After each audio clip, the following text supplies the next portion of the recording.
listening to the Critical Hour on Radio Sputnik. I'm your host, Garland Nixon. The U.S. is threatening Sudan over a deal with Russia to build a naval base on the Red Sea. Also, we discuss the U.S. attack on Germany and the new Cold War. Joining us to discuss this, we have Dr. Gerald Horne. He's a professor of history at the University of Houston in Texas. He's an author, historian, researcher. He has many, many books. You can go online anywhere that books are found and find all of Dr. Horne's books. I may suggest, of course, my favorite, and that's the one on Paul Robeson. Dr. Horne, welcome back to the Critical Hour. Thank you for inviting me. And Zubu Brothers, there is an interesting article. The Anglo-American Access benefits from the ecological terrorist attack in the Baltic Sea. And, you know, the question when there is a crime, of course, being a former investigator, I can tell you this, the first question, who benefits? And in this article, they talk about the ways that both the U.S. empire and Poland benefit. Your thoughts, just broadly in general, about this incident that's happened, what it means, what it portends for the future, et cetera. It's very serious. It shows that the culprit in Washington is upping the ante, which is quite perilous and quite dangerous. I think also we have to look closely at their comrades, particularly in Warsaw, because you also not only have to look at who benefits, you have to look at means and motive. With regard to the latter, Warsaw, for decades, if not centuries, has been fighting a two-front war. And when I say who they're fighting against, you'll understand why they have not been faring very well. Not only against Russia, but also against Germany. Recall that Poland has just made a demand for billions, if not trillions, in reparations for Germany, that the former U.S. National Security Advisor of Polish descent, Zbigniew Brzezinski, he helped to shape U.S. foreign policy, particularly under President Jimmy Carter, in a strikingly not only anti-Soviet but anti-Moscow direction.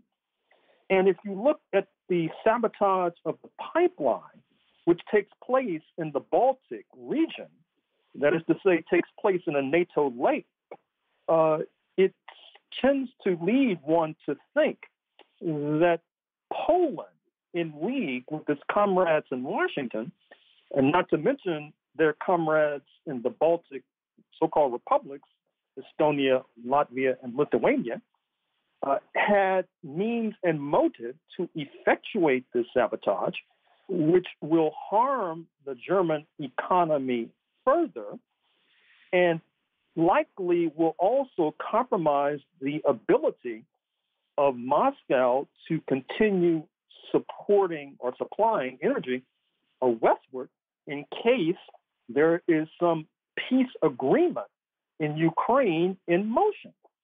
In fact, the sabotage virtually helps to underscore and underline this striking article in the New York Times today, September 30th, which talks about how the Pentagon, which has a budget stretching towards $1 trillion a year, is reformatting. It's like a battleship changing course on the open sea. It basically projects that this struggle against Russia will last indefinitely. And so, therefore, they're gearing up in terms of training the Ukrainian forces, supplying them. You might have seen that meeting, or heard of that meeting in Western Europe a day or two ago. I believe it was on Wednesday, where 40 nations, mostly of the North Atlantic bloc, participated and basically are gearing up to put flesh on that skeleton, that is to say, supplying Ukraine indefinitely for this, what they consider to be this twilight struggle, which obviously has echoes of the previous epic, speaking of the Cold War. So this sabotage, it also reminds me of the point that during the Cold War, you had these so-called false flag operations where the United States was willing even to shed the blood of its own citizens if blame could be affixed, for example, to Cuba.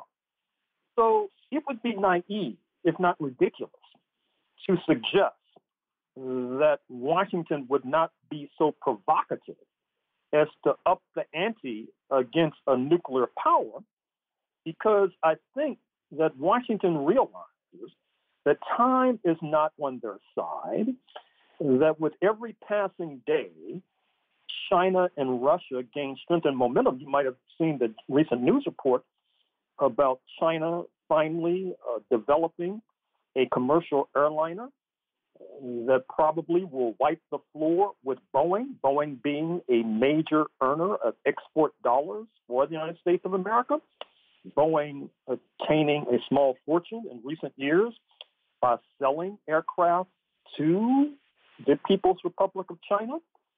And also, Boeing has a stiff competitor with regard to Airbus, the European Union enterprise, and certainly harming the interests of Airbus, i.e., harming the interests of the European Union, has occurred to those in Washington, particularly as they expect the European Union to act like a lapdog with regard to this new Cold War against Russia and China. And speaking of the European Union, I would be remiss if I failed to mention a book I would recommend to your audience. Speaking of the book by Columbia University's Anu Bradford, A-N-U Bradford, The Brussels Effect, and the subtitle is something like How the European Union Rules the World, which is obviously a stretch. But what she's trying to convey is that the European Union has a larger market than that of the United States of America, even with the British exit from the European Union. This gives the European Union added muscle and weight in terms of setting international standards. And just like California exercises outsized weight in the federal union of the United States of America, that is to say, when California declares that the internal combustion engine car will have to go off the market in California by 2035 or thereabouts, it would be difficult for General Motors and Ford to manufacture an internal combustion engine for Texas and electric cars for California. So that generally they go towards electric cars, particularly since China is in the passing lane right now with regard to electric cars. And so the European Union, because of its size and weight, has long been a perceived threat to U.S. imperialist hegemony. In fact, John Bolton, the disgraced former national security advisor under Mr. Trump, said that more than once Mr. Trump looked at the EU as second only to China as a threat to U.S. imperial hegemony. Recall the G7 meetings when Mr. Trump actually threw things at Chancellor Angela Merkel, expressing his disgust with Berlin. So this is a very complicated moment that we're facing, whereby Washington seems to feel that time is not on their side, that they feel that they have a military advantage. It's time for the proverbial riverboat gamble, because if they wait much longer, China will be kicking dust into their face, and that's the sort of thing that Uncle Sam does not want to contemplate. Yes, and I think this move is going to give a lot of motivation, as if China didn't have enough motivation to really support Russia, because let's face it, China is an industrial power, which means they're energy intensive. They got the power of Siberia 1, 2. They've got all these pipeline lines running from Russia into China, and they know now the game is different. And if you're China, you got to be looking now at that, saying, how do I secure my pipelines? It's even more important that we stop these people. Dr. Horne.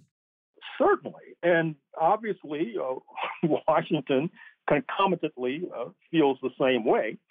That's the import of this stream of congressional delegations to Taiwan. Speaker Pelosi, you recall, Senator Ed Markey, liberal Democrat from Massachusetts, you'll recall, Senator Marsha Blackburn of Tennessee, conservative Republican, you'll recall. And it's apparent that Washington sees Taiwan as the equivalent of Berlin during the Cold War. That is to say, it is a frontline node that has to be defended at all costs. That is also the import of this remarkable meeting of tiny Pacific Island nations at the White House yesterday, where Mr.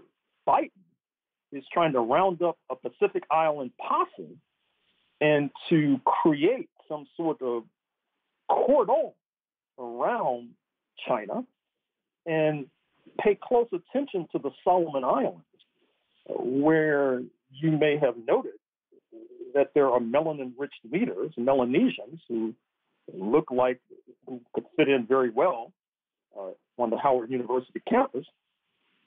And that particular regime, I'm sad to say, is now targeted for destabilization because they are reluctant to break ties with China.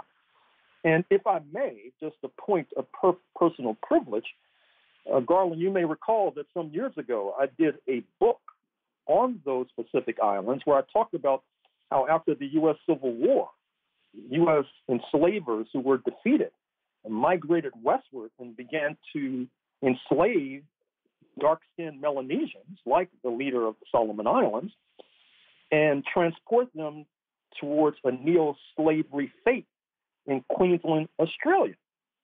And even though that has been forgotten on this side of the Pacific, it has not been forgotten in New Zealand, amongst the Maori population, in Australia, amongst the indigenous population, and not least in the Solomon Islands, Papua New Guinea, etc.